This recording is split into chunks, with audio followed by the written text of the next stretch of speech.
Well, I figure we'll go ahead and get started. We had a little confusion, but it all works out in the end. I found in life, the less you let the small things get to you, the healthier you feel at the end of the day. Who are you? I was going to get to that. I was heading in that direction. I'm Brian McKnight. I teach history at UVA-Wise, and grew up in Lee County, Virginia, and didn't know much about Scotia. About a year and a half ago, I got a call from a friend of mine who's a doctor down in St. Charles, and he said, I've got a patient who worked the Scotia explosions, and he's got all these really great stories. He said, you want to come talk to him? So I said, sure. And then I got online, and I was like searching for Scotia, figure out what it was all about. And we went down and we talked with JR over here on the right. And we talked with Gerald right here. And I was fascinated by the time we got finished chatting with them. And just absolutely couldn't believe what they had done and what Scotia what was going on at Scotia at the time. And figured, there's got to be something I can do with this. I tend to like writing books for some bizarre reason, considering all the money you make off of them. But I thought it was a really good opportunity to do a book on something that a lot of people didn't know anything about. And the deeper I got into it, the better it got. And I always like bragging to these guys. I've written 210 pages since Christmas. So I'm doing pretty well. Usually it'll take 8 or 10 years to do one. And I see Eddie Nichols back there. Everybody knows Eddie. He's written 2 books on Scotia. And if anybody knows anything about Scotia, it's usually because they've read something Eddie's written. But I want to introduce these guys to you. These folks worked the first explosion and the second explosion, underground both times. And did it voluntarily, didn't get paid anything for the trouble, but they were doing it because they knew that, in these cases, somebody kind of has to step up and do the right thing in those situations. So here is David Breedlove. He worked the first and second Scotia explosions. And Gerald Tate. Now, Gerald's kind of the celebrity of the bunch because Westmoreland Mine Rescue worked 5 explosions over the course of their existence. And he worked all 5 of them. He worked from Scotia in 76 to South Mountain in 92. Yeah. And Wolfe, Alan worked Scotia 1 and 2, P&P, and Farrell. Yeah. So he worked 4 out of the 5, and he was one of the first members of the Westmoreland Mine Rescue Team, started in 1971. And J.R. Kimberlin, and J.R., you worked both Scotias, P&P, and Farrell too. And you ended up being captain of one of the teams by P&P, right? Okay. So we've got a lot of experience here, and we're going to basically tell the Scotia story. I'm going to let them tell the story. I'm going to bring my iPad around every now and then and show you a couple of pictures to give you an idea about what they were facing. And the first one here, and most of these things, if you send me an email, I'll send you the pictures. But this is the one most people know. And that's showing these guys in a basket, and they're fixing to be lowered down that 376-foot borehole. And that's kind of one of those that everybody knows because it's the one that ended up in Time magazine and all that neat stuff. So let me go ahead and get us started here. I've got my little road map to keep me from getting too far off track. Whichever one of you wants to jump in here, tell us about why you joined Mine Rescue at Westmoreland. Got any volunteers? I'll take that one. Okay. Back in the time, this was 72 is when I first joined. The reason I joined, I was working as a chief electrician at the coal mines, and it seemed like we worked day and night. I was working 16, 18, 20 hours a day, 7 days a week. And anytime you had a weekend that the mine wasn't operating, that's when we did electrical work. All the holidays, Christmas and things like that, I was always at a daggone coal mine somewhere. And I noticed there's a bunch of guys playing in the field, running around with some breathing apparatuses, and they were going on some nice trips and doing some things and getting some time off. So I said, hey, that's exactly what I want to do right there. So I joined it. To get away from the coal mine, to get a little bit of a break. But I didn't stay there because of that. The reason I stayed there is because I had family and friends that were coal miners, and I'd see what could happen. And that's what kept me interested in it. Now, those of you who are curious, that's Gerald.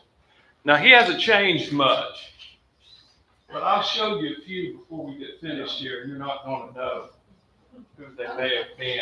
Gerald got a lot older. He got, but he didn't fundamentally change very much. That's the thing. Yeah, we're gonna get to you. We're gonna save you for later. That's what you were doing, huh? Well, Alan, tell us what happened on March 9th, 1976. Okay, I worked the night shift, so I was home in bed and got a phone call and said get to the mine rescue station as quickly as you could. So I jumped in my clothes, and that's what I wore underground when I got to Scotia, is what I had left home with. I got a pair of boots and a hat at the mines, at the training center.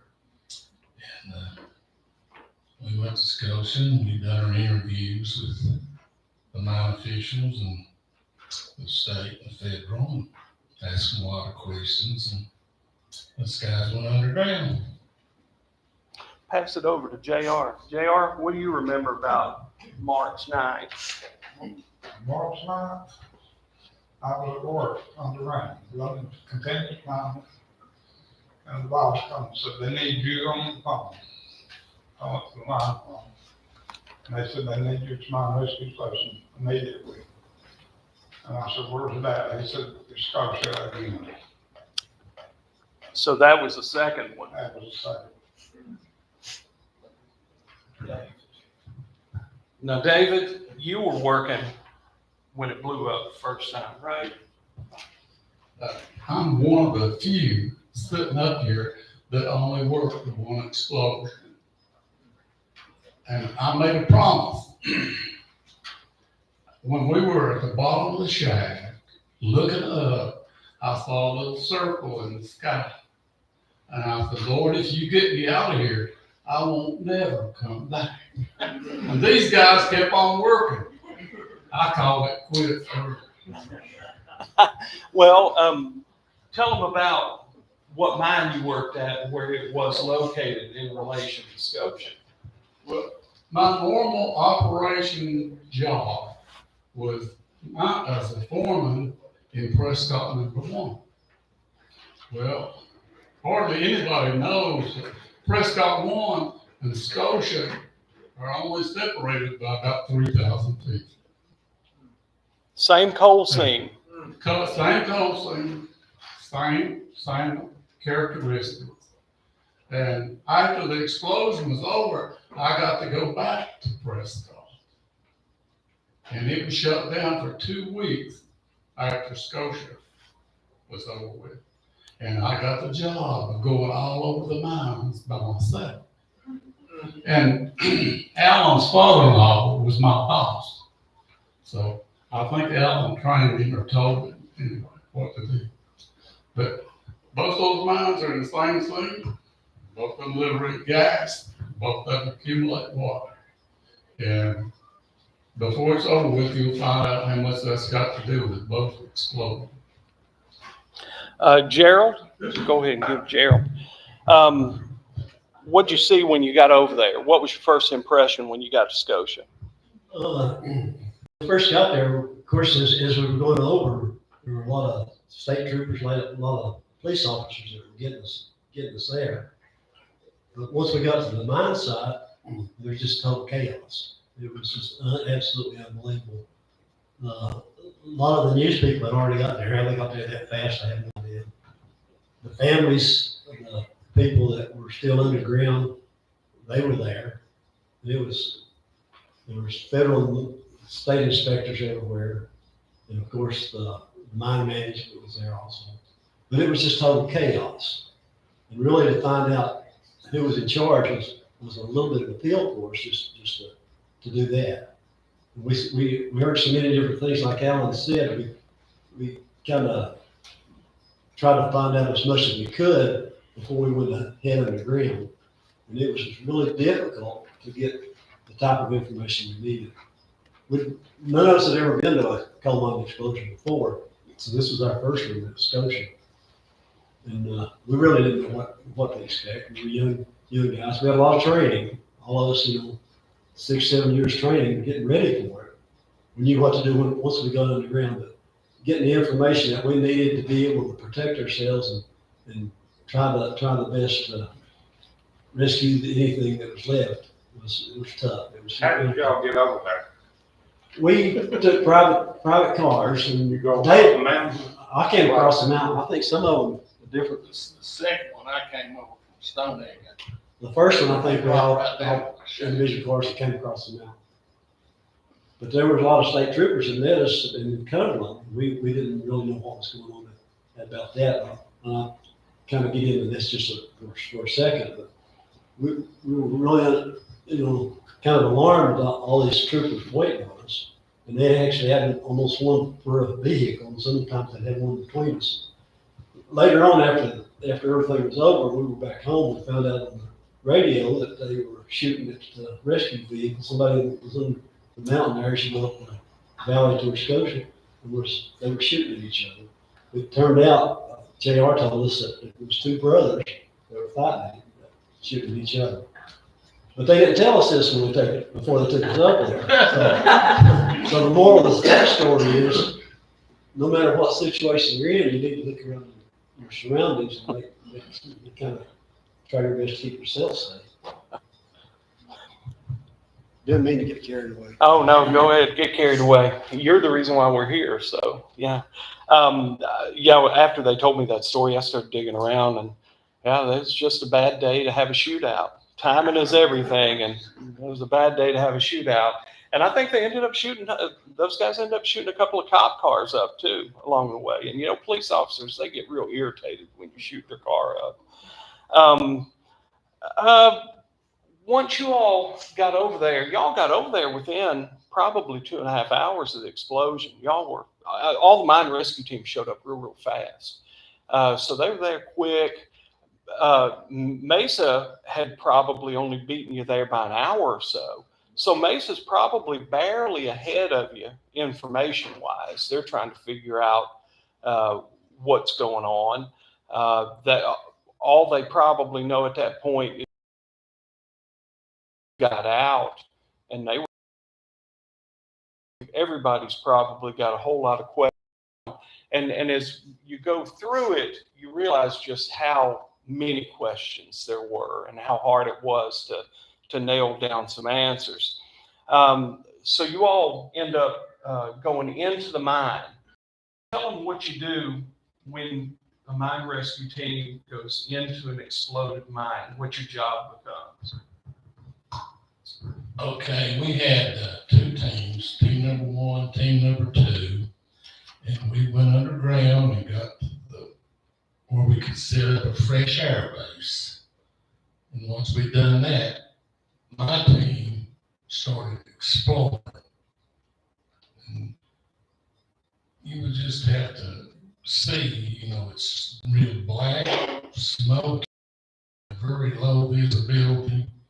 And you make every entry that was mine, we made it.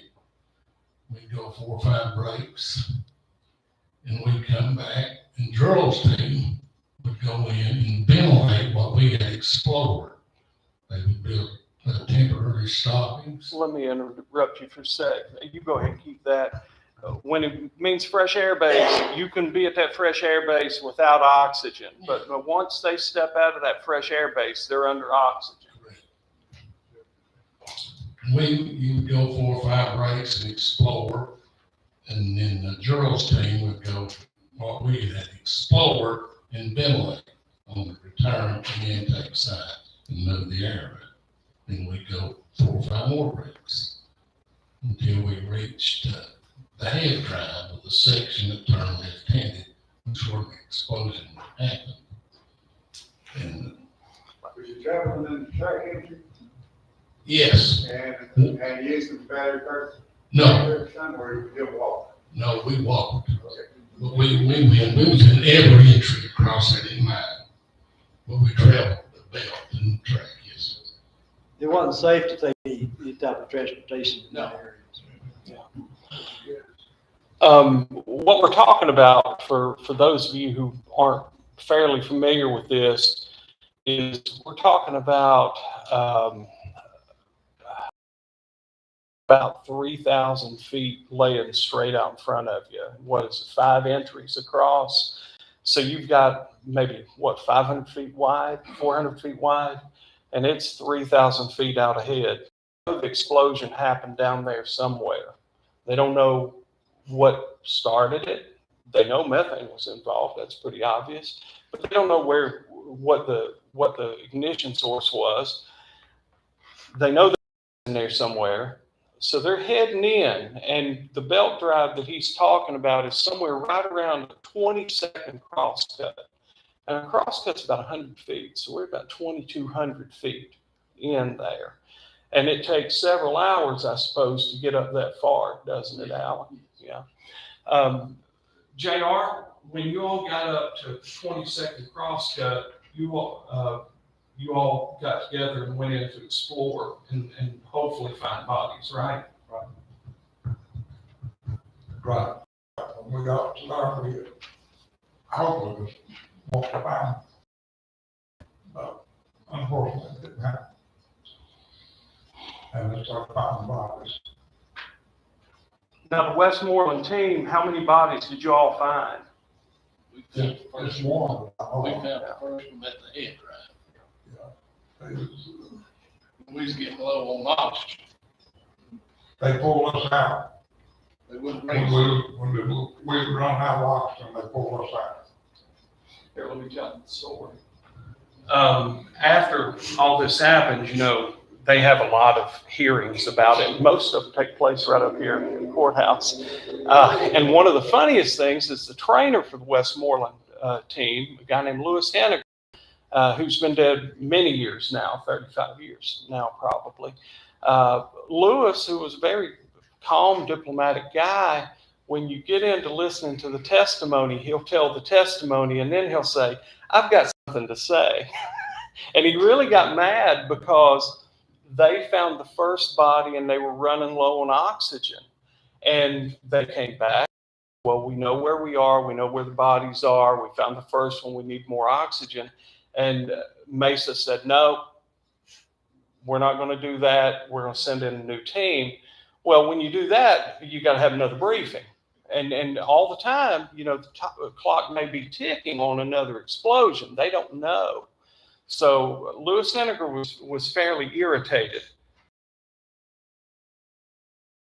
You've got this mine ahead of you. The explosion came from down there. Oh, real quick question. Is the mine rescue or anything pick up somebody that is familiar with the mine to go with it? To me, if I was going to a mine, then I don't have to do it. Well, But if you pick up somebody that works there, with your mine foreman, section foreman, something. We talked to them.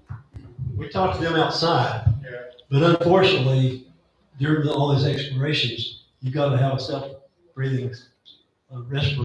You have to. It gives you pure oxygen, hospital-grade oxygen. They're only good for the ones we had were less than 2 hours. So unfortunately, we did have some people like you're talking about that stayed behind us, and they would move up as we moved to Fresh Air Base to kind of assist us as much as they could. But as far as being able to go with us, they weren't able to do that. Yeah. We were trained on And when machines. we're talking about the oxygen, that was one thing that really bugged all of us on the team. When you talk about the oxygen, they're small oxygen tanks, and we all were with us. We didn't take them underground because they weigh about 20 pounds or so, and you've already got all this other stuff with you. But all we'd had to do is get them to transport those small tanks up to us. We could have finished that. I know. A mine is huge, and you look at the mine map outside, if you don't take the map with you, and it's huge, it gets pretty difficult to figure out where you're at and what you're doing. I worked the map myself, Yeah, we had that. and we definitely took copies of the maps with us. We had, every time we ever went underground, we had an up-to-date map. At the Fresh Air Base, and I don't know what it was like initially, but at the Fresh Air Base, you usually had 2 or 3 federal inspectors there, maybe a state inspector or 2. When the head honcho showed up, because Bob Barrett showed up from Washington and Kirkpatrick showed up from Lexington. When they showed up, they were there. And usually Scotia folks were there. So if you were in Scotia management, there would be 3 or 4 of you underground there too. So initially, by the time they're underground at first, I don't know how many people were there, but by about 9 or 10 p.m., about the time they're finding the first body, I'd venture to guess that they were probably about maybe 12 or 13 people at the Fresh Air Base who weren't part of mine rescue. They were just kind of there because they were connected in. We have one guy. Slow it down, they're not gonna speed it up. We had one guy that worked with us during the first one, like you were talking about. He was an employee of Scotia Coal Company. His name is John Hackworth. And he worked real close with us. Of course, he sat back behind us, in the fresh air. But he just did anything and everything he could to help us, give us all the information he possibly could, and really helped out. And there's a story about John that we'll finish later. John Hackworth was at work at Scotia in a different section when it blew up. And it's kind of amazing because, I mean, I'm a human being. If I'm in a coal mine that blows up, I'm running somewhere. Well, the amazing thing about John Hackworth is everybody is running out of this coal mine. John Hackworth puts his stuff on and goes in. He heads in. And he gets around the 22nd crosscut. Hackworth gets up to, he estimates around the 15th of the crosscut. I mean, he gets within 600-700 feet of where these guys were when it exploded. And an interesting part of this story is they didn't realize it until later, but that first explosion didn't kill everybody. There were 6 guys who were kind of off around a corner who survived that first explosion and survived it pretty well. And what ends up happening there is they start trying to come out. And they come out so far, and they, you know, it's smoke. They can't see anything. The environment's poisonous, and they get scared and they go back and they barricade themselves in and they end up suffocating back there. Well, the interesting thing is, if they had just kept going out, they would have ran into John Hackworth right out there. They probably got within 300 or 400 feet of him at some point. But that's kind of the way, you know, you don't know until you know, and they certainly didn't. Hackworth's interesting because after he comes out, he's the one guy who can tell company officials, Mesa officials, state inspectors what's there and how far he got. So he becomes a really important figure there for a bit. And he's at the Fresh Air Base on and off because these guys say he was bringing everything they needed in, carrying in the materials to keep the ventilation going and everything. JR, did you all expect to find live miners? Absolutely. That's the purpose. Never intended to find five. And over the course of your career, you never did find a live one, did you? Unfortunately, no.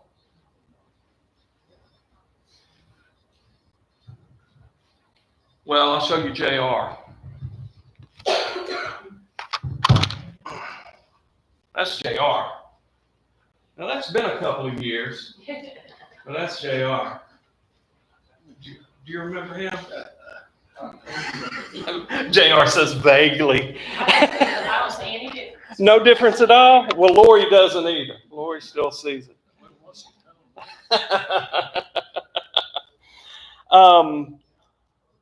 Okay, now let's talk about mine rescue teams. We're pretty blessed. We've got a veteran of the Beth Elkhorn mine rescue team here. He was in the Scotia explosion.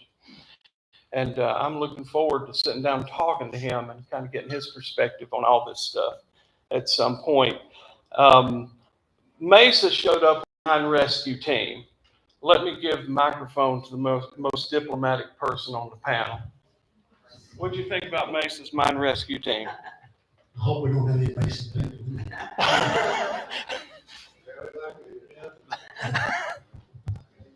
We kind of got a bad feeling for us.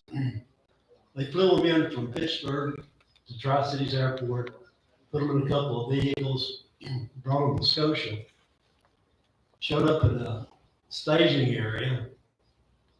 First thing they did was pull out a bunch of boxes and start opening them up. Got the instruction manual out, trying to put a bunch of brand new machines together that they'd never seen.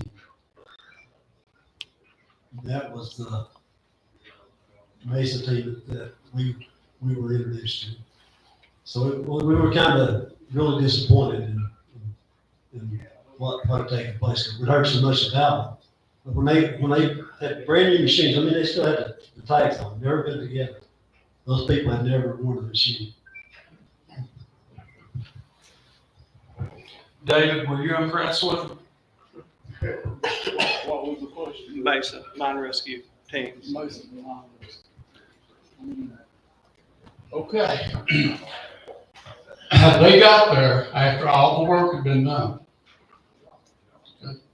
And then when they were going to do the recovery, they went in. And if you know anything about mining, you know where a section starts. They stopped there. They found some bad roof and would not go any further until it had been taken care of. That roof's still standing today. It's still there. They sent men in there to take care of that. They took a bolt machine up there, it was hacked, put together, and the second explosion got those people. Now you jumping ahead. Oh, okay. You jumping ahead. Yeah, he doesn't take direction real well. Anyway, you got my drift on what they did? Okay. So, You mentioned that there were Scotia officials there. Was there any Blue Diamond officials there? I don't think Blue Diamond was there yet. Most of the Blue Diamond people were working out in Knoxville. And I'm assuming that the only official Blue Diamond person there was probably Cornett, who was essentially superintendent in Scotia and Blue Diamond. Scotia, FYI, was a wholly owned subsidiary of Blue Diamond. So it was its own company, but it was owned by another company, which happens for legal and accounting reasons. Blue Diamond did their safety act. Well, Blue Diamond was supposed to do their safety, and that becomes a big problem after the fact when they start investigating all this. So you guys head home probably around midnight on March 10th. You go home, you go to bed, and a couple days later, did they call you, David? Yeah. They said, get your butt here, you gotta go back. So we went back. How far can I go? Well, get us back to Scotia. Okay, we arrived at Scotia, and they don't know what they're going to do. You have to understand that Mesa took control of the mine. Okay? Nobody knows what they're going to do. And can I add this to you? You can say whatever you want to say. They lied to us like dogs. They told us that they heard voices on the telephone It sounded like somebody was using Morse code to try to get a message through. And their decision was to drop 3 teams down the borehole. Well, I'll fill it in a little bit. So what ends up happening here is these guys go home, everybody goes home, and Scotia and Mesa decide that they're going to go in, they're going to have to do remediation so they can get to the point where Mesa can investigate this thing. The minute Mesa showed up for the first explosion, what's the term, hung a red tag. They took control of the mine. It was their mine at that point. And with that responsibility comes a lot of accountability. So that second explosion becomes Mesa's issue, whether they want it or not, whether they deserved it or not, which they actually did. So they hang a red tag. They shut that mine down. Everything that takes place has to basically go through Mesa. And one of the things that I think is important to understand is you've got a lot of local guys there running the show. Bill Clemens was the head at the Norton office, and he was the man on the scene, the ranking inspector. So he was basically in charge at Mesa. But one of the things that I've learned about Mesa is that no matter where you are, who you are, the people in Washington are in charge. And you've got to be on the phone with them. You've got to be back and forth. And you don't make any real decisions unless somebody tells you you have permission to make the decision. That's kind of the way that worked out. And I got that from a district head himself who worked at least one explosion personally. Mesa sends those guys in. They're going to bolt the top like David was talking about.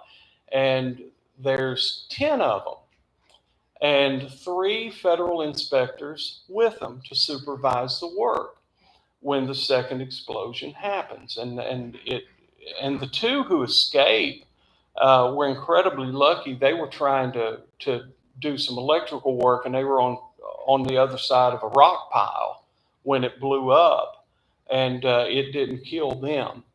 But everybody else was essentially down. If you take a look at the mine map, they were down the barrel of a shotgun. These other guys in the first explosion, when it blew up, it had to go around a bunch of corners to kill people. That second explosion, it was like a shotgun barrel. It just barreled straight down those entryways and got everybody. Well, these guys get called back, and suddenly you've got a really embarrassing situation for Mesa. You've had the same mine blow up twice. Can I bring up one thing? We're talking about you went back to the first explosion. Once we had to leave, excuse me, I had to flew 4 weeks ago, I can't get over it.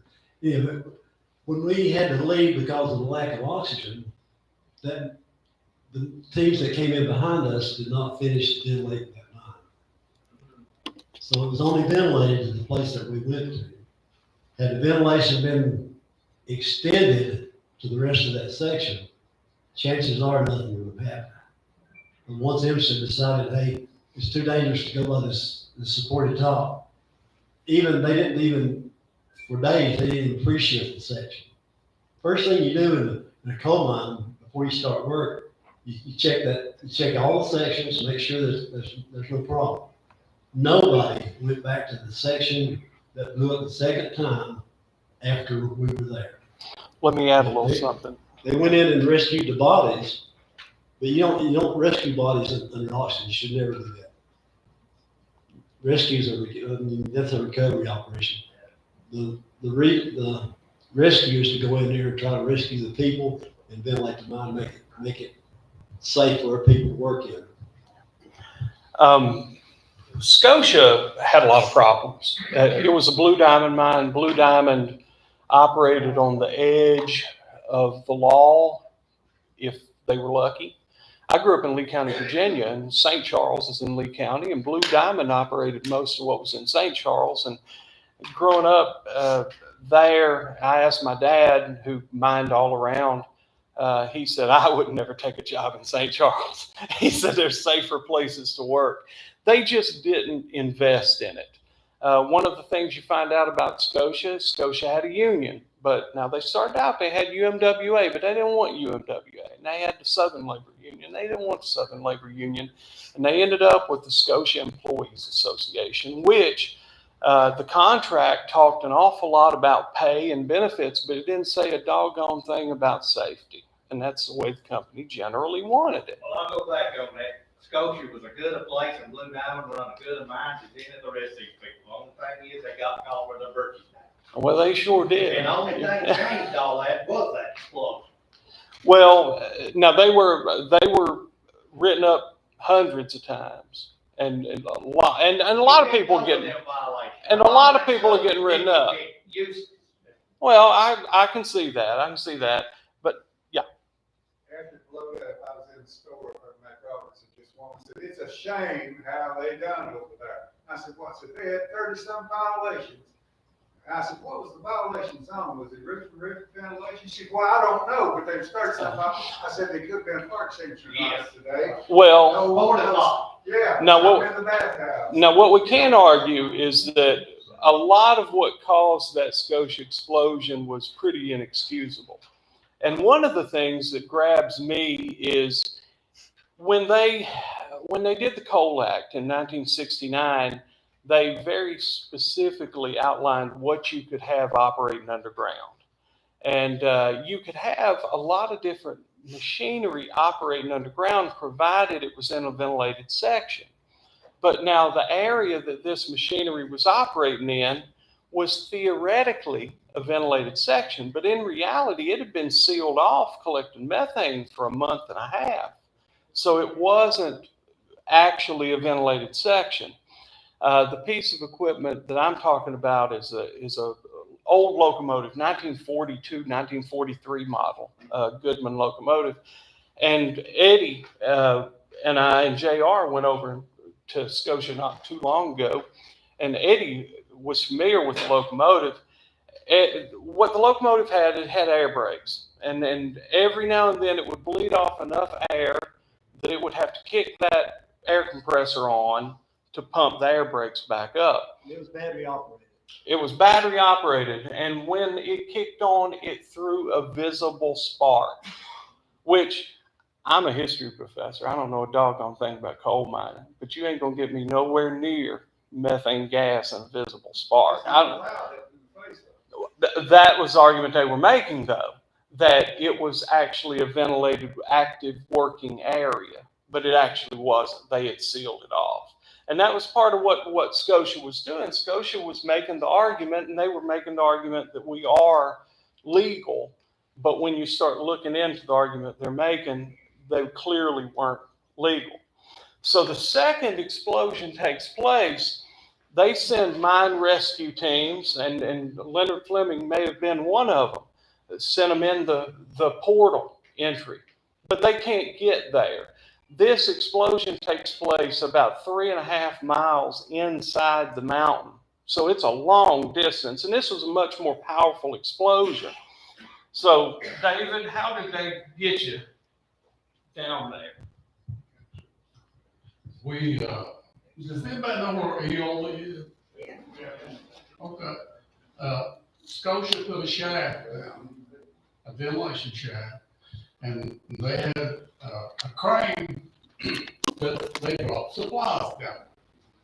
Well, the crane would only hold about 3 men. When you got a machine on it, it takes a lot of room. And they dropped us down 3 or maybe 4 at a time. To get us all down the bottom. I'm showing a picture real quick. Now that right there is a picture that ended up in Time magazine. And this guy who has his back to you here, he was supposed to be here, but he got a new phone, and we don't know if he knows how to operate his new phone yet. But the guy you can barely see in the very back is him with his back to you. How deep was that shaft? 360 feet. It sure seemed a lot further than that when we were going down. But there was one thing about the crane that you need to know. It had about 5/8, 3/4 inch rope, and we felt it was safe.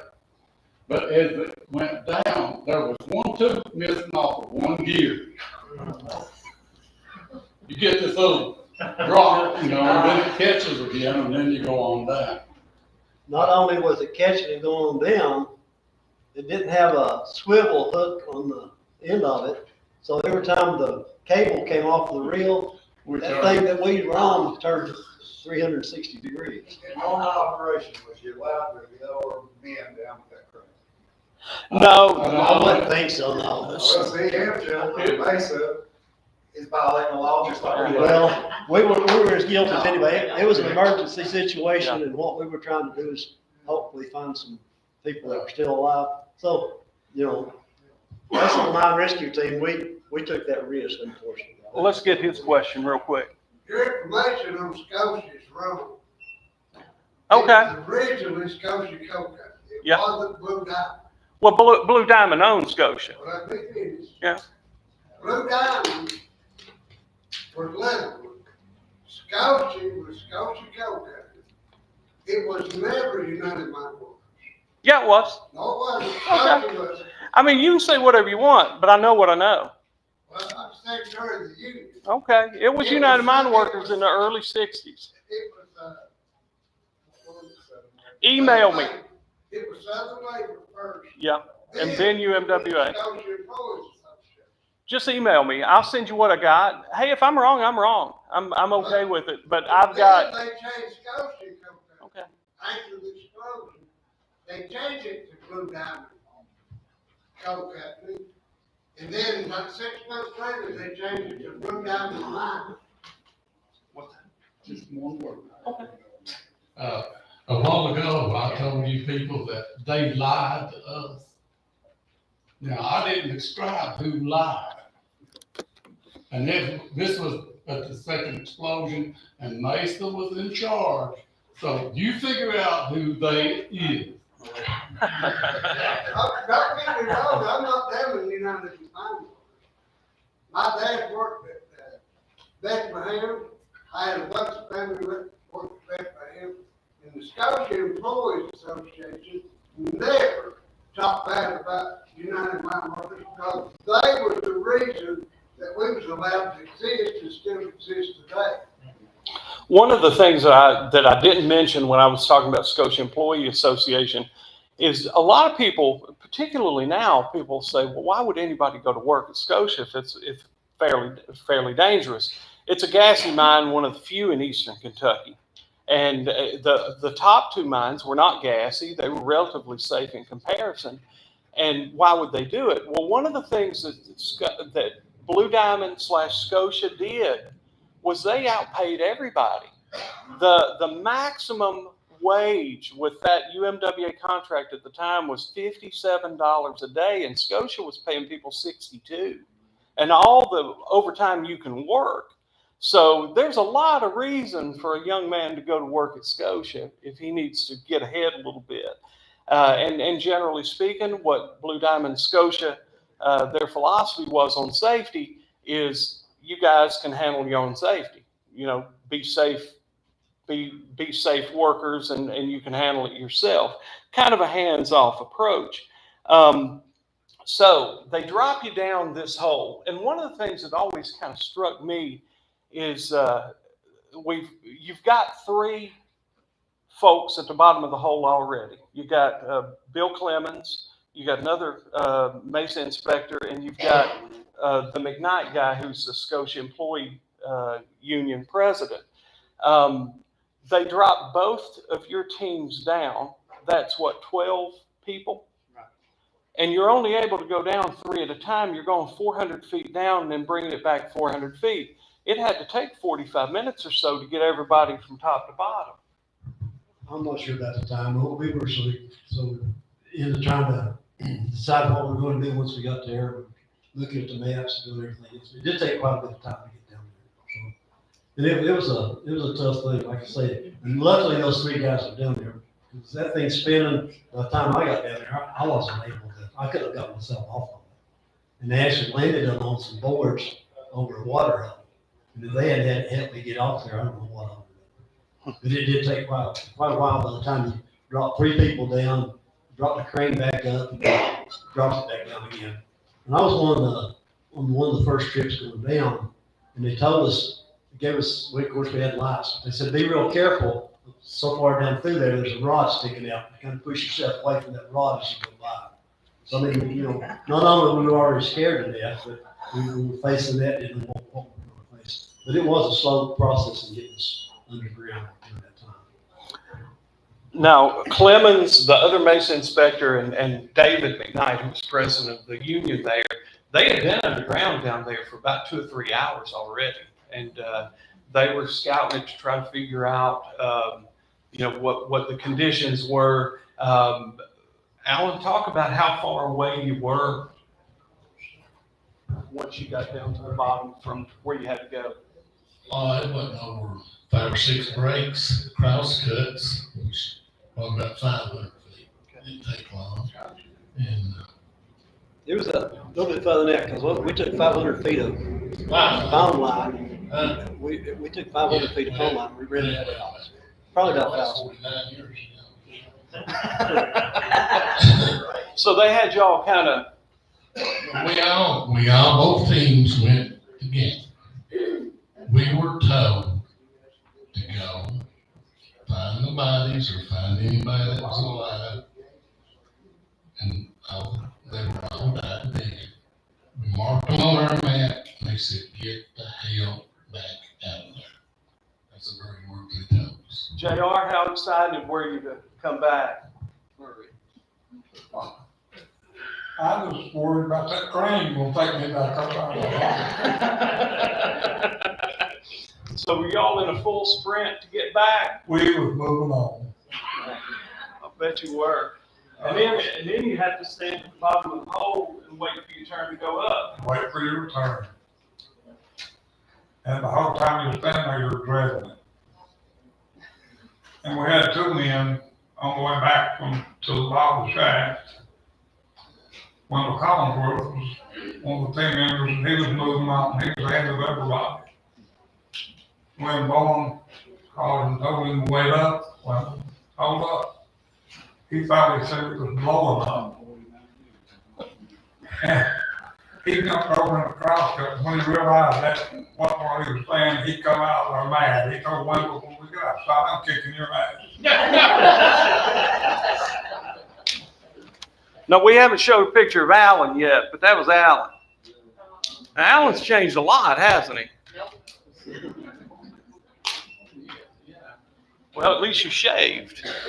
You shaved and you don't have dark glasses anymore. Long time ago, Brian. So we've got them back up and out, and they come out. Gerald, did you map the bodies? Yes, sir. Okay. It was Gerald's responsibility to map the bodies, being the map man.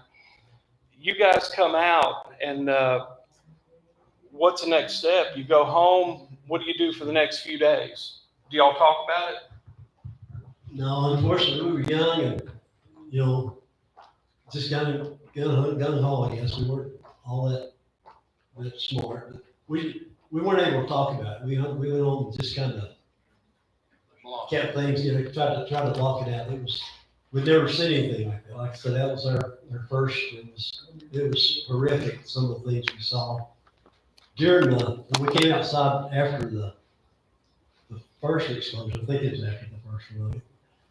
It's been so long, I kind of got confused. But one of the worst things I ever saw in my life, when they were escorting us back to debriefing, this little boy came running up. He was 5 or 6 years old, and he wakes up that and says, "Have you seen my daddy?"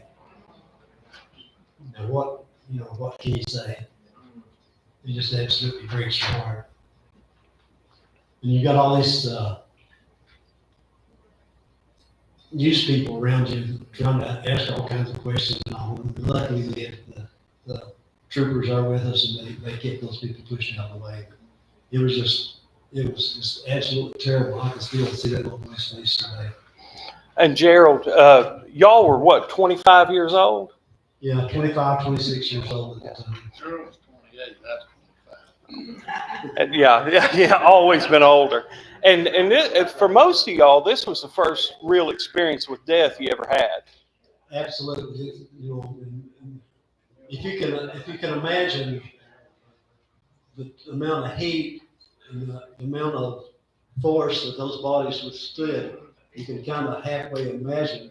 No one will tell you what they look like. You can halfway imagine to yourself what those people look like. And we had to see those, and especially during the second one, having to map them out, you were exposed to an awful lot. And to never see that before, it was really tough. So it took me several years before I could even talk to my own family about things like that. We just kept it within ourselves, and like I say, it was tough. Y'all found one body you recognized though, didn't you? Unfortunately, we did, and that brings us back to the guy that really helped us a lot during the first explosion. Remember John Ackworth? He was about the second person we found. He was sitting in a supply car, evidently. They had stopped there, were doing some things, and he was sitting in the supply car, and his face was forced down on the fender of that supply car. Eyes still open. And we remember being with him for days, right before that. And there he was. So yeah, it was tough on some young guys. Our lives changed drastically during those couple of times. Drastically. We had to mention what Mesa thought they heard. I've got a friend who was Mesa inspector at the time. He was at Scotia, but he wasn't working Scotia. He knew Bill Clemens, who was in charge of that operation there, and knew him very well, preached his funeral, actually. And he said that Bill Clemens had shown up that day with a stethoscope to listen to the phone. And that the way he put it was he listened and he hoped and he finally heard something. And that was kind of, I think, probably a telling way to put it.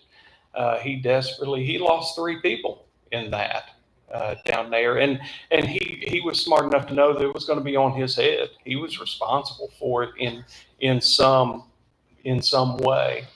Now, after y'all get home, how do you think Mesa treated you guys? Well, we were told that they said we didn't go to the bodies. So, they sealed the mines. Once it was unsealed and they got to those bodies, there was our captain's initials, time, date, and everything right there on the supply car, on the top, on the ribs. It was all there.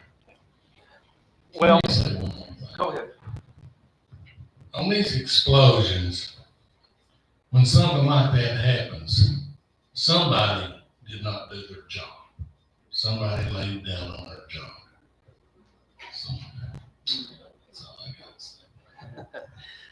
say. Yeah, the Bill Person, who was the captain of Allen's team, and Bill's still alive, 89 years old.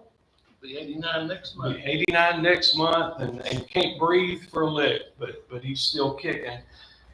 Bill had initialed it and put the date and time like he was trained to do. And the most interesting thing to me is when they finally reopened that mine months and months later, and they went and they found that, they also found Bill's footprint underneath it, which proved it hadn't blown up again, or that footprint would have been destroyed. So that's, I think it's a fascinating story, absolutely fascinating. And JR, you got anything to add? I'm glad everybody ever got to see me tonight. Yeah, we're all better for the experience. Well, to kind of give you an overview, and y'all probably know this, over the course of the next several years, you're going to end up having a lot of investigation, a lot of newsprint. Now, I'm a skeptic. I don't trust the world. So I tend to believe that everybody who did an investigation was probably doing it for selfish reasons, to make themselves look good. And you get into it, and there's a lot of evidence to support that. But you can't doubt the fact that when the Coal Act of 1969 was finally signed, which coincidentally was 1 year to the day before the mine blew up in Hyden, to the day, that Coal Act did more for mine inspections, coal mine inspections, than anything had ever done. But it still didn't do much. It just kind of got it started. A lot of the inspectors working out of particularly Letcher County, Harlan County, they're running into people who are not used to operating coal mines with these new rules. And a lot of them, you know, they're mad about it. You've got stories of mine inspectors getting beat up. You've got stories of mine operators shutting them down. Pug Smith, who was supposed to be here with us today, Pug was a state inspector, and because he was a state inspector, people liked him. And he said that he had heard these stories about this one little operation in St. Charles, Virginia, shutting down. He said he was standing there talking to a guy one day, and he said, the next thing you know, federal inspector pulls in. He said before the inspector got out of the vehicle, he picked up the phone and said, boys, wind it down. We're going home today. And you can't inspect what's locked up and nobody present there. But that tended to happen.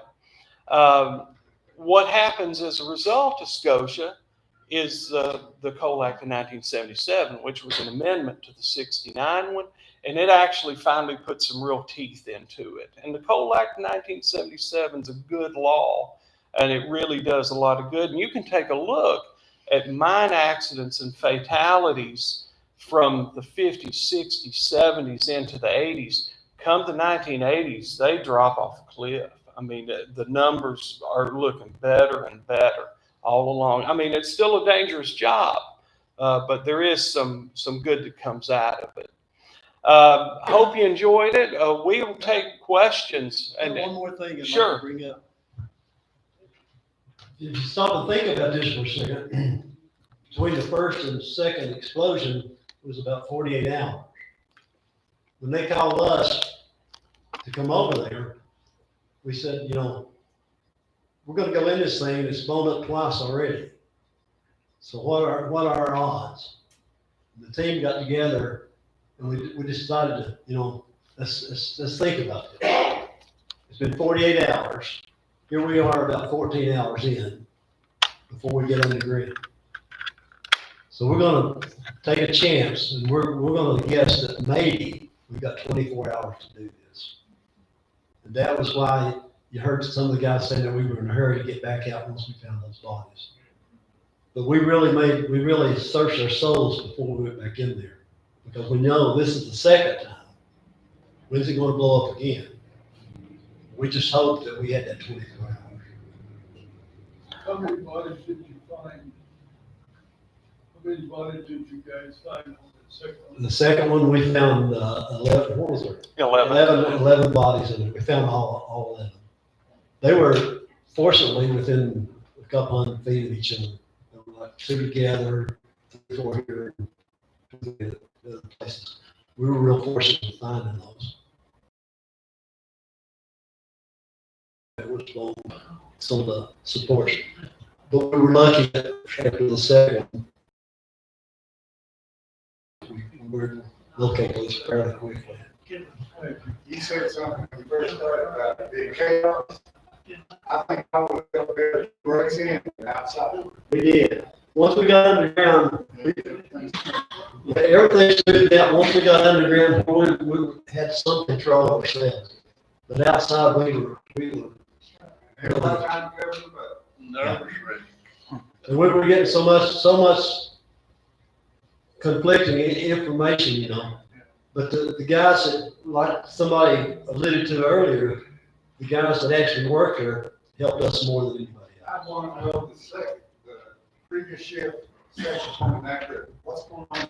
What kind of equipment you got? But unfortunately, some of those people were available. But we did talk to some of the Scotia people that gave us a whole lot better information. What we would have really loved to have known is that battery motor was sitting in by there when we went in the first time. But we were privy to that information. I think. We're down to headquarters. I forgot where it's at. They were not, so- Yeah. That's David Breedlove, the other one here. You look like you have a bad attitude in that picture. But a couple things to kind of connect in here. You know, one of the things Scotia didn't do is they weren't good about firebossing. And they ended up getting in big trouble because not only did they not fireboss, they then basically signed off on the book saying they did fireboss. And you know, that's one of the big problems. To give you an idea, you know, a lot of these explosions we read about, it's hard to kind of wrap your mind around how bad it is. I think somebody worked Upper Big Branch. You worked Upper Big Branch. I think it was Upper Big Branch. Could have been Sago. But I was reading one of the books that had been written about them, and they were talking about being unable to find a missing miner. And they said that after a few days, they could smell something. And the force of the blast had blown him into a shelf of the roof. To give you an idea, they had been walking under him for 2 weeks and didn't recognize it.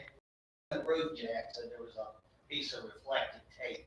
Oh. That's what caught their eye. Oh, okay. So that gives you an idea about just the magnificent force of what takes place under there. I mean, when I say it's like a barrel of shotgun, it's like a barrel of a shotgun going off.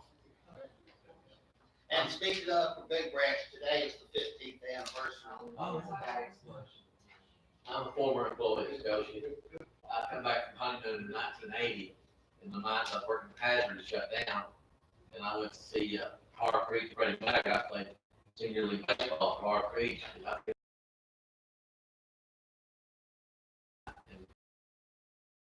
our employees up here, and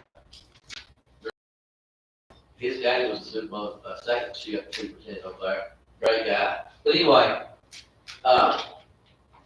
you think the motor that was in the air pressure kicking on, the atmosphere got just right again, explosive, and on the second time, very possible second explosion. The second explosion, we definitely think that's what happened. What happened? Air pressure kicking on. The locomotive went through some curtains that were sealed off during the first one, and probably the methane was such a high level. If you're above 15% methane, it can't explode. So probably what happened, they ended up going about 5 or 6 breaks past that curtain. Was the air started coming in behind them and probably diluted the methane down to a point that it was below the 15%, set the explosion off. The locomotive stayed in that position. It was never moved. It was never checked, unfortunately. We never got there because we ran out of oxygen. But there's no doubt from what we've seen that the oxygen, of course, once you have the explosion, it burns up some of the methane, and then you get a lot of coal dust in the air. The coal dust is really what propagates the explosion. But that motor probably sat there. The air let off of it. It was kicking on and off. It probably kicked on and off several times before the explosion. But it took that long for the methane to build back up. So that's why you just wanted to see. Here, we said it was 48 hours for the first one. It's probably going to be a little bit less for the third one. So we're gonna say that we're safe if we get out there within a 24-hour period. I've been up on that section and seen melted bradish cloth and explained that belt line up there, what it did to force it. To me, it looks like a giant and got all that belt line. It broke the giant even the anchors in the ground. Can you explain that? It's just the amount of force. Like I say, when you have an explosion, the methane ignites it. But what it does, it burns up the oxygen, creates a lot of turmoil, and this turbulence picks up all the coal dust. And the methane explosion isn't over. All this coal dust picks it up, and it explodes again. And again, it creates a vacuum, gets rid of the air. After the explosion, the vacuum's there, and it sucks all this stuff back together again, And if you get the right mixture, you've already got the heat. You've usually got something on fire, whether it's radish cloth, some wood, or anything else. So you've got the ignition source. It continues to explode back and forth until it uses up a lot of oxygen. You can't suck enough oxygen in to blow again. All of us that work down there, yeah, I see a lot of people in Boise. Seems like that section of the mine, the temperature was warmer, it's a lot warmer in that section. I think it's too south. To Southeast Maine. It's warmer and hot, it's hotter than there. And we know they're, for the curtain, trying to get more air on the section where they're cutting. And let that motor, behind that curtain. Well, the motor, of course, the curtains were down, and unfortunately, if we could have convinced them to send our other cylinders on the ground with the oxygen, we would have extended the ventilation up to that motor. Like I said, it's a new operation. You're looking to save anybody you can save. At the same time, you're getting it ventilated back to make it safe to go in and recover. Unfortunately, MSHA decided they'd do the recovery work open face. Well, with the machine, I'm sorry. Did they ever admit how foolish they were trying to go top down there, when they were trying to still get to the explosion? We had to go under that top again. It was still there. So, did they ever admit that they were foolish? in our opinion, it was just an excuse. They did not want to go back to that section. I can add a little bit to that. Okay. In the Mine Act, and as far as I know, Scotia was the only time MSHA ever implemented was 104J of the Mine Act, where they actually take control of marijuana. You'll never see that again. Well, I've been to 4 explosions since then. MSHA keeps their butt as far away as they can. It's kind of funny because, if you talk to folks who work for MSHA, if they go way back, they'll kind of sort of say that, MSHA had like trauma because of what happened at Scotia, that MSHA didn't really ever get over that. MSHA knew that it had dropped the ball in a couple of different ways, but now at the same time, MSHA can't write out on a piece of paper, we messed up and got people killed. That's just not the way the world works. Hey, let me point out another thing for really important. One of the most important things that comes out of Mine Act is making mine rescue teams mandatory. And the reason why they're mandatory is because the kind of stuff that these guys did at Scotia and the stuff that he did with Beth Elkhorn at Scotia. I mean, they really, literally changed how we approach mine safety by how good they were. And we're talking Beth Elkhorn, and we're talking Westmoreland, but we're also talking U.S. Steel and International Harvester and National Mines. And they were all really good. They had teams. One of the things I learned, these guys started in 1971. They were all about the same age. But those other teams, they've been around for 20 years. So you have young guys, older guys, middle guys. But the reason why we have so many of these guys is because they were on the newest team. They all started when they were really young all together. And you take a look at it, and we've got one person left from that team because of how the ages were scattered. Talking about the Wolfe, he wasn't that explosion. My dad, he has a picture out. He has a picture where he drove a mining can lid in 8-bay timber about halfway. I saw that. And they was, on that section, there was some guy building some overcast and doing some radish work that morning. They had 55-gallon barrels split making mud stuff. It wadded him up, and it looked like you was fucking fire on up. Yeah. That's how much force come down in here. In 1971, when our 2 teams were started, it was the winter of 71, we started practicing in the spring of 71. See, we had about 8 or 10 mines right around the Appalachia area. It was all Westmoreland. And they had the foresight to say that they needed to start that way with mine rescue. Prior to Scotia explosion, that it was a proven fact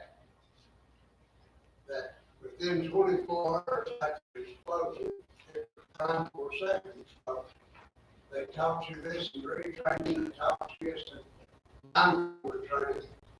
And the bad thing about that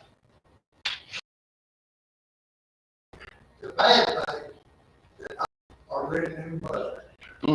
Well, yeah, and a truer statement has never been spoken.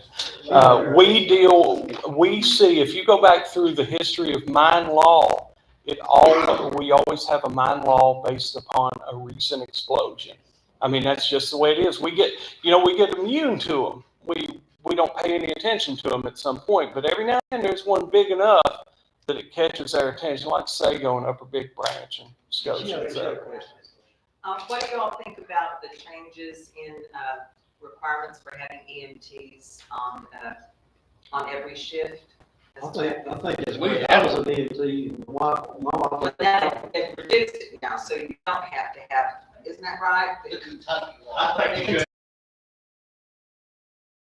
In the state Right, in well- Virginia, we Reduce- section. Right. Oh, I think that's crazy. Right. then the law went from the EMT to first responder in Virginia, because there was a lot of part of the EMT that the miners didn't need, like delivering babies, you know what I mean? Right, well, sure, yeah, But but, when the first responder, right, it was the same thing, yeah. through the state. But the EMT, unfortunately, they've been gone too. Right. But they're great to have as painful as common as this. But we were talking about more first responder on that mine rescue. All of you are, yeah. I messaged a young man who is now working as a roof bolter in a mine over in Harlan County and told him to come up here, and he said he's terrified every day that he won't come out alive and he doesn't want to hear about explosions. But what do you think about the safety of these mines today? Do you think? They're safer today than they've probably ever been. But, we can talk about the laws, we can talk about the things that Scotia did, we can talk about the things we did and everything else. My personal opinion is until the individual miner takes responsibility for himself, every daggone thing's gonna continue to happen. No matter how many laws you have, no matter how many people we condemn, no matter how many bodies we bring out, until the people take responsibility for themselves, we're gonna continue to see this. That's just like. Okay, Gerald worked 5 explosions. How many had smoking paraphernalia? That's what I was gonna ask. Definitely saw smoking from 3 of them, and fairly sure the 4th one was, there's people smoking. It didn't cause the explosion, but definitely 3 explosions I've been into.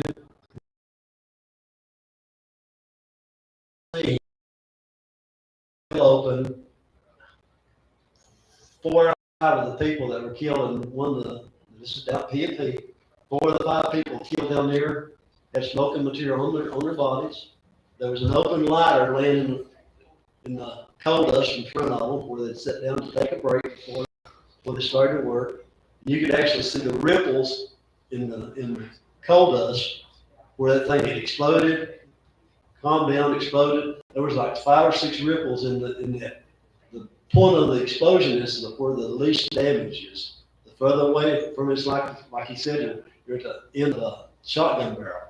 If you're back here where it goes off, it's no big deal. Get to the end of the barrel and look down it. That's what these people were looking at. Why do foremen allow them to carry a pack of cigarettes in there? I smoke them too. Because they do too, John, I know. But I mean, the sad thing is, if you're the one non-smoker on your shift, and then you're. That's somewhat true, but no matter what, for years, the mine foreman searched for their people and everything else. They did at one point. People would hide them, take them underground and hide them over the boards. They have them hid everywhere. It's ridiculous. I tell you I'm what, sorry. that's the worst thing, is smoke. They're gonna sneak off and smoke in the wrong place. Where do they go to smoke? They go to return because they think that'll bring the air out. Ever had sneak smoke. Really? But these mines were non-gassy mines. But when you're below the creek, mostly mines, they didn't really have that. But I've seen people, this is the methane spotters in Scotia, but they take a test and I still smell the ring on a rock, That was striker, and it'll find left, and then I check right off that. So, yeah, I guess if Scotia you, was a brotherhood, and these guys, I don't ever know anybody ever from this guy. It's too close, but now, did y'all find these smoking thing after the explosion? there was no mention of it. We did not find anything. They look like their brothers. Scotia was different. Speak on behalf of all men. I'm sorry, I couldn't hear. I was speaking on behalf of all the men working that farm. That they probably would have got a high school if they had come. That was one thing about Scotia that people don't understand. That if you involve my safety, Right. if you were doing something wrong, we didn't go to the county. Our union handled her problems, and it probably happened underground where the boss wasn't around, or if it did. That's by far the best way to handle it. Well, ever who tore that curtain down, tore those curtain downs, it would be, that's where your problem started. And left them down. Speaking of Scotia was an unsafe mines, anywhere in Letcher County, you would work at that time or Harlan County. Scotia was not unsafe as much as the next mine. Like you said, we got caught. But it goes all back to the individual. Mine's only safe as each individual is. I lie on the pre-shift reports. I've done all these men in danger. But it's never to the person that did the violation. It's always they put the county. Well, one of the things that tends to happen, and this was a thing with Blue Diamond, Blue Diamond had a long history in Eastern Kentucky in particular, and they had a rough history too. A lot of places, particularly when Blue Diamond took over Stearns, which happened right after Scotia, that was really rough. And Blue Diamond basically came in and said, it's all changing, this is how we're going to do it. And the Stearns mine was an interesting one because it was incredibly popular with its employees. I mean, they really liked how Stearns ran a mine until Blue Diamond came in. And then it started coming down from the top and everything started changing. So a lot of what happens at Scotia is coming out of Knoxville. I mean, they're basically saying, this is what we're spending money on, this is what we're not spending. And once it comes down from the top, everybody below them has to figure out how to make it work. I like the story about doing a methane detection before you light a cigarette. That's a good move right there. Yeah, that's a real good move. Scotia got a bad name from one time. The niggas Blue Diamond wanted to come for Scotia because we was a safe mine to Blue Diamond. Yeah. Best place I ever worked in my life. Yeah. Well, that's kind of what Eddie Nichols says too. That's kind of what Eddie says too. Right? Believe me, we're not down on Scotia or Blue Diamond. My dad worked at Blue Diamond many years ago. So A lot of that goes back to guys, how much you cater to the federal government. Blue Diamond didn't cater to them, they hated them. It don't matter what industry you're in, you got people that are lazy and will take chances. you got 10% of them that you can't trust. But now at the same time, if it wasn't for the history of mining, you wouldn't have to have federal government getting involved in it. Because, you know, it, like Monongah, 1907, you had 362 people killed in an incident. And then Farmington is what caused the Mine Act or Coal Act of 1969. So in a lot of ways, and one of the things that I believe fervently about this is that, yeah, we sit around and we criticize Mesa or MSHA, but at the same time, a lot of these coal mines are just begging for it. I mean, they know it's going to happen. They're hoping it happens to somebody else at some other time. And generally, you know, we don't want regulation. We don't want restriction until we have an explosion. Then we expect everything to be perfect for the next, yes, if you've got contacts or you're interested in a certain person, I've got thousands of pages of documents if you had a cousin who died in it, I can send you some stuff on them. Hang on, we got one more question. You gotta get in line. No, a little comment I'd like to make was, if you look back at the time when Scotia grew up, very unusual, a new boat, a new pickup truck, or a new car. Times were great back in those days. Companies were running low, production was way up there. Oh, it went $50 and $60 a ton. People that had the little mines back in those days, already in before that movement hit, was selling them for like $1 billion. And times were great. Now, a couple of comments I'd like to make about the Scotia mines over there. I've been to the motor that was up the straits where Lawrence Peavy and Mr. McKnight was at. I was there. I went up there and carried them out. Let me tell you something else about Scotia mines. People love working over there. It was a good mines. It only takes one mistake to blow a mines up. The mistake they made was they didn't properly ventilate the mines. If you have methane gas and you don't ventilate, it's going to accumulate. Should have been overcast. Yeah, I've been to that overcast you're talking about.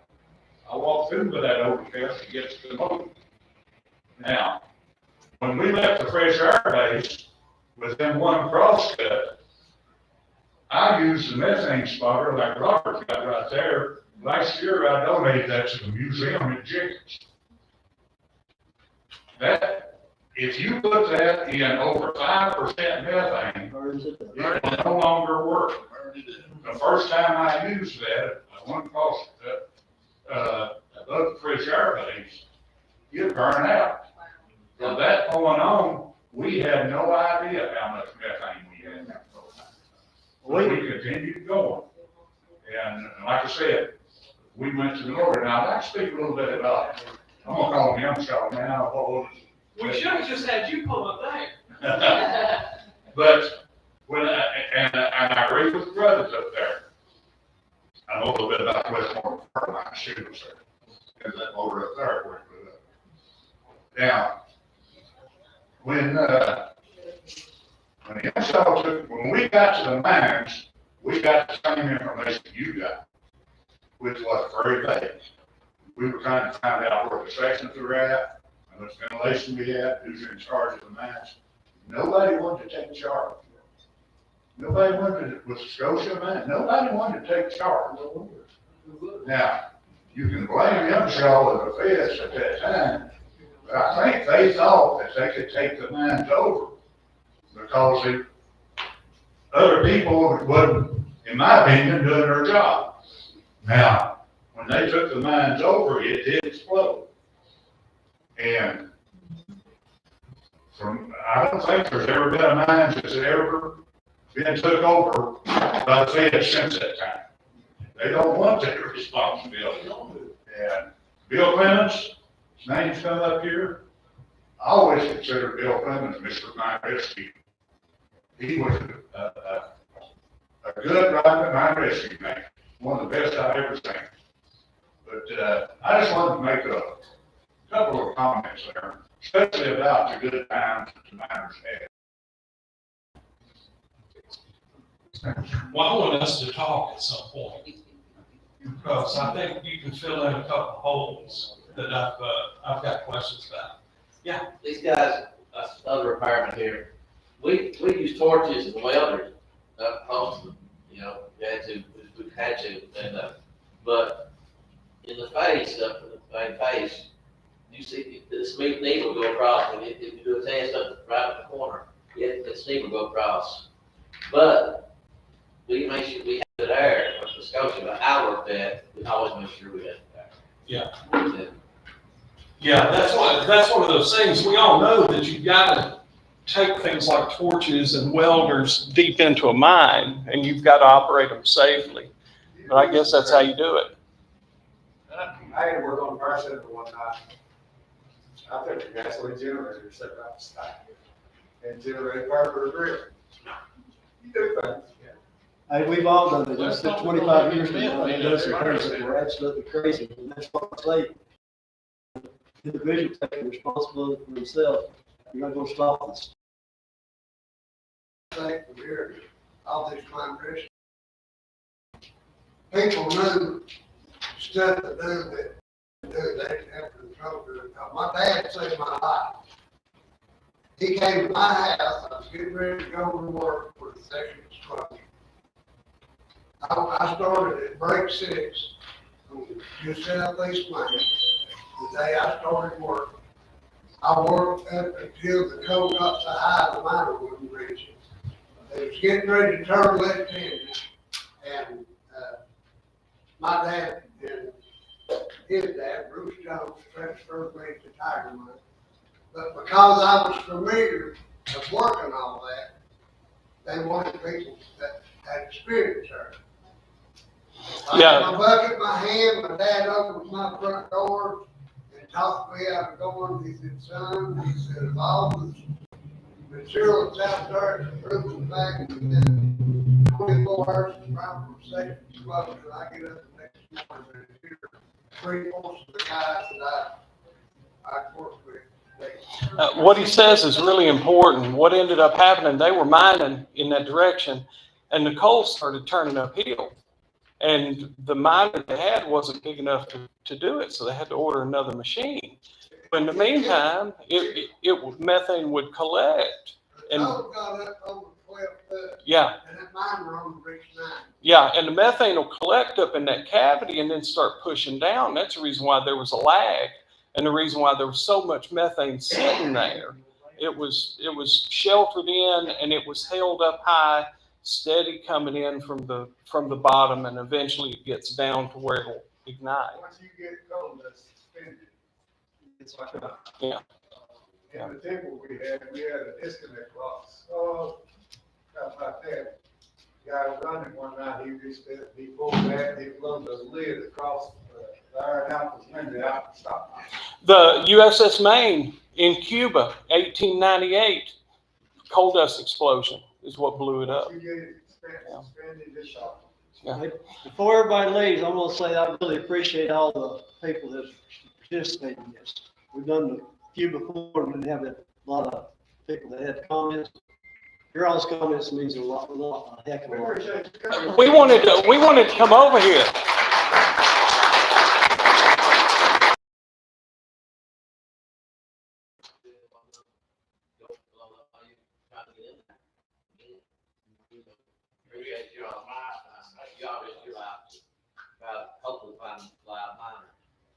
Well, I think that coal miners are rock stars, so all of you, we thank you for being awesome to Eastern Kentucky and keeping the lights on. The people at Scotia, I can't say enough about some of those families.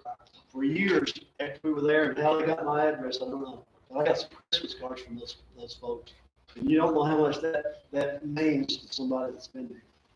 I mean, it just broke my heart when I get those. And it went on for years that they would send a Christmas card and thank us for the things that we did.